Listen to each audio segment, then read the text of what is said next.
It's October the 4th, 2024. This is the Room Now podcast. Hi, I'm Dr. Jack Cush, executive editor of RheumNow.com.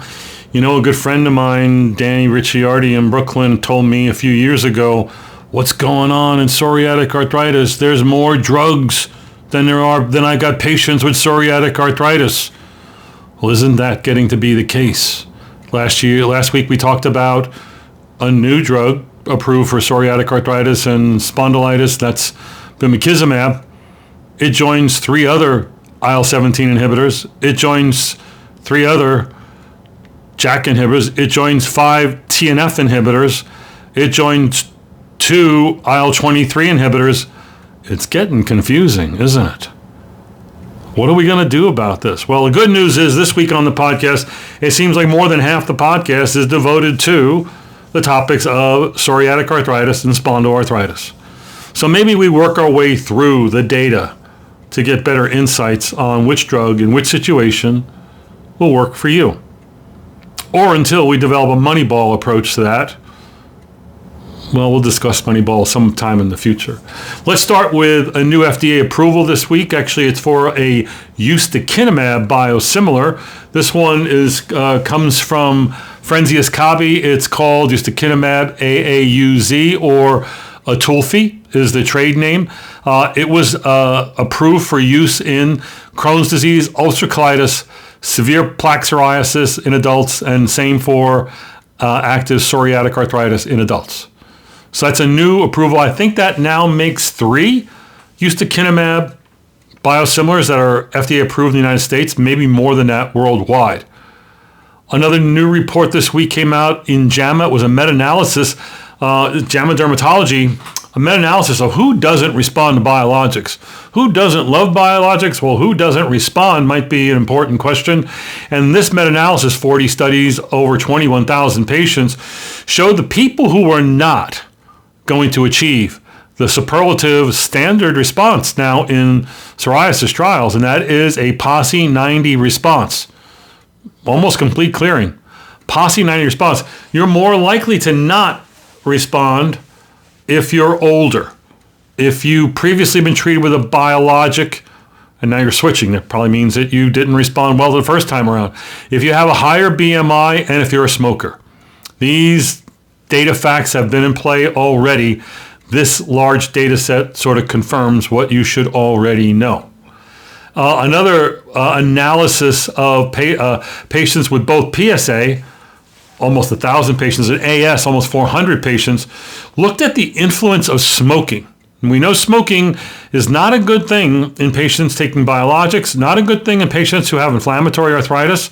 And in this study, that looks like a total of almost 1,300 patients who had PSA or AS, and somewhere between 37 and 48% were smokers. What was the effect of smoking? None when it came to the outcomes of MDA, minimal disease activity, ACR 50 in PSA, or in the SPA patients, the ASAS 40 or the ASDAS response.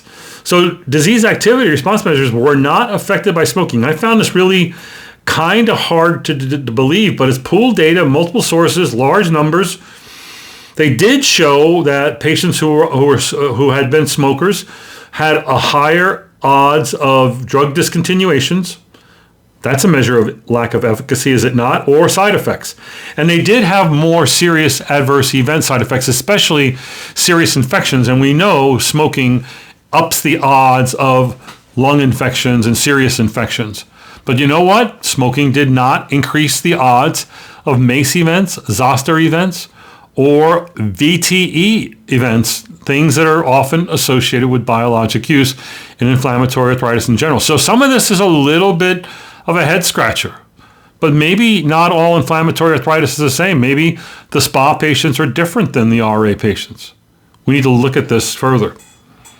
A study of the oral microbiome and psoriasis and psoriatic arthritis patients occurred in a small cohort study, 72 psoriatic patients versus 16 controls.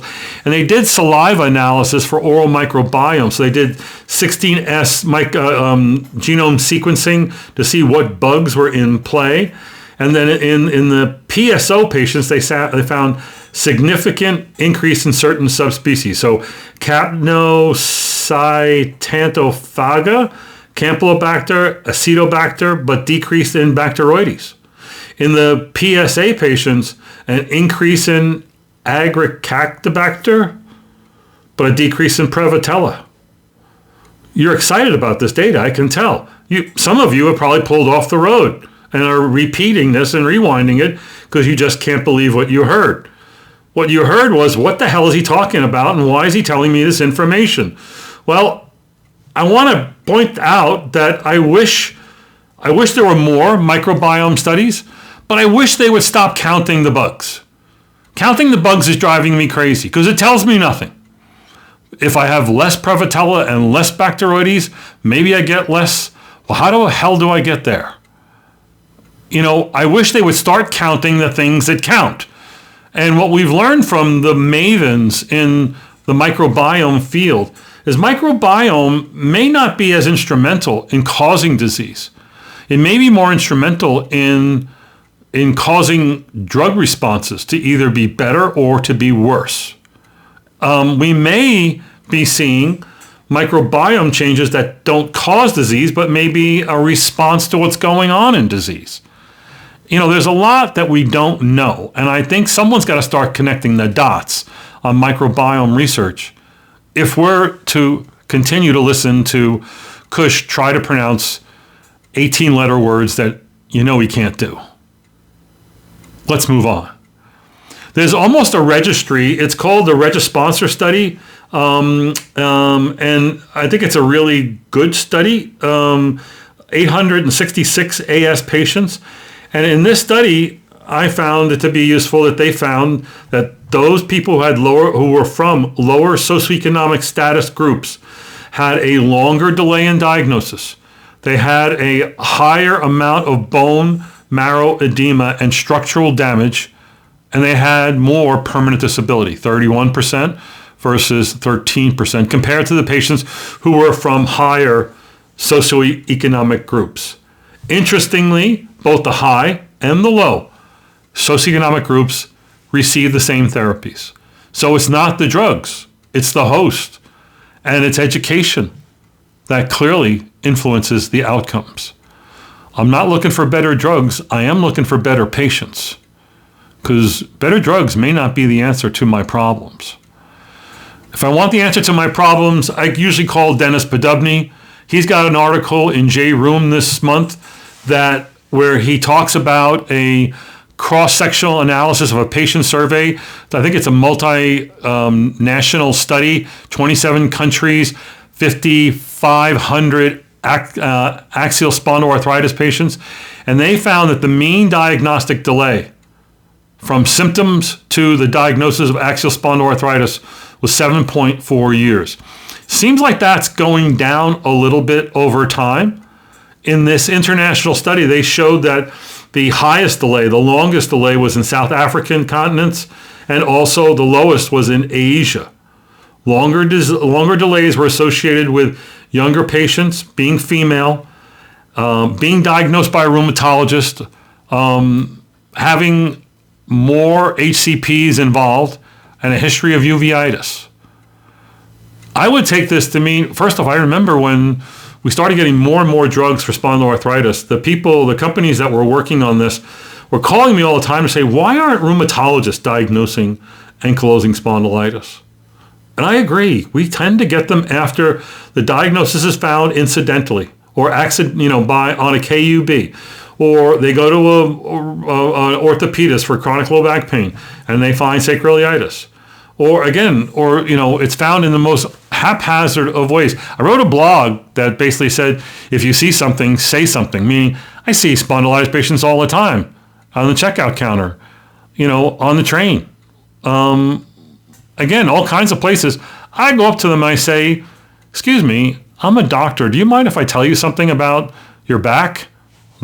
So about 20% of the time I get slapped.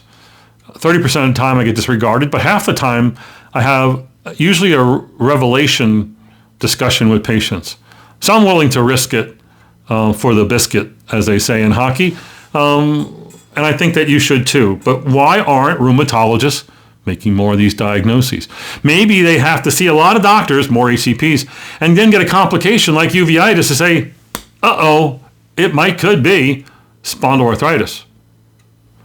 A study from Taiwan insurance claims data, about a decade old, looked at 30,000 newly diagnosed AS patients, compared them to 1 to 10 to population controls, and found that if you had AS, you had a higher risk of motor vehicle accidents that led to serious injuries. A twofold higher risk, and that was significant. So, are spondyloarthritis patients worse drivers? What? Are they taking more chances? Is this fishing for a p-value and coming up with idiotic data? It's hard to know.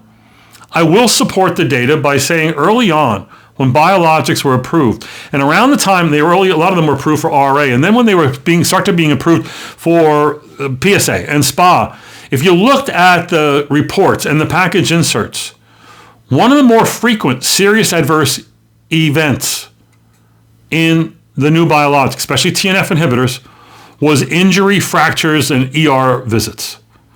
And I explained that by saying they felt so damn good that they ran out and then went bungee jumping or speed racing or bicycling, and they were happy to break a leg, fall off their bike, or be in car accidents. I think this data kind of supports that once you relieve people of the burden and the disability of inflammation, all bets are off on what may happen to them. Maybe they live a little riskier life. I don't think that they're worse drivers. That I know is not true. But again, this could be fishing for p-values. I'd be interested in what you may think. ASAS came up with recommendations on how to order imaging in patients who you suspect as having spondyloarthritis or sacroiliitis. This was guided by a task force and a long consideration, literature review, questions, Delphi process. And they recommended, I think, 5 or 6 things. One, in your request for imaging, whether it's radiology, radiography, or MR, or even CT, you should be putting in necessary clinical information: age, sex, B27 status. Second, something about how long they've had back pain, where it's localized to, whether it's inflammatory or not back pain, or whether there's been a recent change in their axial status and complaints. 3, whether the person is engaged in physical activities that could be important in the diagnosis or recent childbirth. 4, if there's access to prior imaging that could be used to compare new imaging to, that would be important. 5, note if there's contraindications to imaging or you're concerned about that, or the contraindications to the use of contrast agents. And lastly, what's your suspected diagnosis? Or if the patient previously has a diagnosis of spondyloarthritis and whether you're doubting that or wanting to confirm that. A comment by Eugene Fung from Waco said you should also put in your request what protocol you're looking to do. Do you want Ferguson views, simple AV views, some special protocol in doing MRI that may be important at your site? That's also important. I must say that I get very upset when I send my patients to radiology and I give them a history. I always do. And the radiologist, who may not be a musculoskeletal radiologist, comes back with the report, no fracture seen, arthritis present. Oh my God, I'm about to blow a pupil. What were they thinking? It comes from rheumatology clinic. Again, you got to help them, ask them what you want, give them necessary information so they can be better diagnosticians. Radiologists are very bright, even if they're not musculoskeletal experts. You got to help the story. In Korea, they did a study this week that shows there's a link between RA and migraine. That gives me a headache. And it's not related to seropositivity. This is a study of 46,000 RA patients compared to 200,000+ population controls, and found that the adjusted hazard ratio is 1.21. It's significant, a 21% increased risk of migraine, vascular disorder. RA, a vascular disorder. That's the only way I can connect these. Again, fishing for p-values or real. I can't say in my almost 40 years of seeing a bazillion RA patients that Migraine, I see a lot of migraine, but I see a lot of migraine in other disorders as well. So could just be that patients who see more doctors more regularly are more likely to get diagnosed with all sorts of things, migraine being one of them. But look for it. Tell me what you think. A report out of Canada in the Journal of Rheumatology also looked at RA, but this time looked at early undifferentiated polyarthritis patients and looked at them over 3 time points or 3 eras. 98 to 2004, 245 patients. The next group was 2005, 2010, 266 patients. The next group, 2011 to 2022. That regardless of era, the patients referred for polyarthritis had many of the same referral symptoms, many of the same findings on exam, and they tended to be treated exactly the same. But key things that came over this longitudinal trend analysis. 1, the duration of symptoms to being seen decreased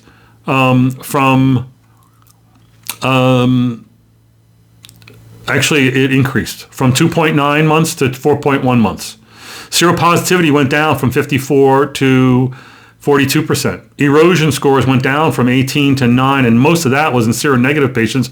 But steroid use increased over time from 18 to 33%. It's a mixed bag in that early undifferentiated polyarthritis group. Maybe we're getting better at investigating them by doing serologies and doing earlier x-rays. I think the time frame to referral is not too bad, less than 4 months. That's not bad. Steroid use is a problem, and we talked about that in the past. Patients coming from the primary care sector are getting too much steroids before they come to see you. And by the way, that could be your fault because you take forever to get patients in to see you. If the wait to see you as someone in your clinic for a new, I think it's RA, and I'm a primary care doctor, if the wait is less than 2 weeks, you're a great rheumatologist. But if you think you're a great rheumatologist because the wait is 6 months, you stink at what you do. You need to rethink the referral process. I've had to. Ask me about it sometime.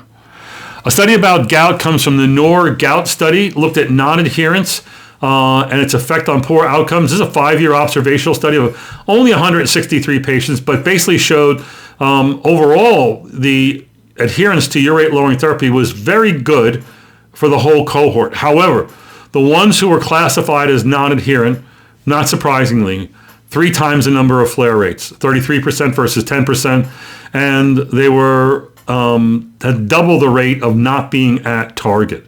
Again, these are being treated by rheumatologists. The ones who were adherent, only 45% were at target. The ones who were not adherent, 87% were not at target. Again, even we rheumatologists need to do better. Interesting study this week in JAMA, Network Open, looked at something I don't know a lot about, whole body electromyostimulation. I think someone made that up. But if you look at the report, they show you some kind of gear that the patient wears with patches sewn into a vest and something around the waist. And these are electrodes, and the electrodes stimulate muscle. And they treated 72 overweight, symptomatic OA knee patients. Half got this whole body electromyostimulation 3 times every 2 weeks for 7 months. And the other group didn't get this, and they had usual care with 1 physical therapy referral. And guess what?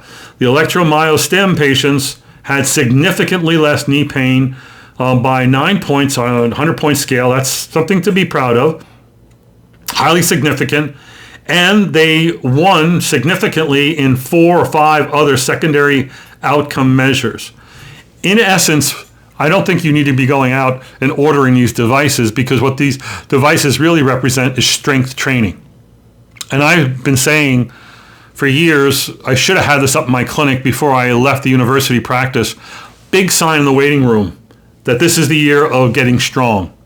If you're getting stronger, you got a chance at getting better. If you're not working at getting strong, I don't care what your problem is, that means you're getting weaker. And that is a recipe for doing worse. More pain, less mobility, more reliance on assist devices, more need for pain medicine. It's just a mess. Strength has got to be your mantra. And put that big sign up in your waiting room. This is the year of getting strong. Ask me about how to get strong. My last report is about declining use in postmenopausal women who are getting hormone therapy. This was a JAMA article that got a lot of play this week. This is looking at over 13,000 postmenopausal women in the NHANES study in 2 different eras. And they basically showed that of this 13,000, half of them were over the age of 65. The other half were under 65. And they found that in 1999, 27% of women in this group were taking hormonal therapy. In 2020, only 4.7%. That's almost an 85% reduction in hormonal therapy. And you know the story behind this. It became into question around 2000, that there's a risk of cardiovascular issues, that there's not the protection that you expected, and then there's other secondary issues in older people. Well, a lot of that data has changed. And you should read the report in Room Now to get into this. What we do know is that, again, the number right now is really, really low. Back a long time ago, it was mostly women 52 to age 65. We now know that it's usually people under 52 where the people are using post-menopausal hormonal therapy, which is indicated for symptomatic management of post-menopausal symptoms, right? And it has some positive effects on bone. But as they get older, you obviously may not want to use that when they're above 60 or above 65. They found that the change in hormonal use decreased by 25% in the under 52 group, that in the 52 to 65, it dropped even more and by 31%. But there were fewer people on it over the age of 65 where it only dropped 10%. Again, use of hormonal therapy is highest in Caucasians, whites, lowest in racial and ethnic minorities. So something to consider going forward. I don't know how much hormone, most of the hormonal therapy, most common one used was estrogen over time, but in recent years there's been more combination estrogen progesterone use. So talk to your local osteoporosis maven about what this means and how it might color your treatment. I want to remind you, ACR is coming up in 6 weeks. Room Now is going to be covering it. We're really excited about it. We're gearing up for it. Hope you'll follow us. Also, the website Room Now Live, roomnow.live, is open for registration. That meeting's February 8th and 9th in Dallas, Texas. Artie Kavanaugh and I look forward to seeing you there. It is the most interactive of rheumatology meetings. This is where you come and you teach your peers and you teach the faculty what they need to know. Look for the final schedule. It's coming up soon. Take care. Bye.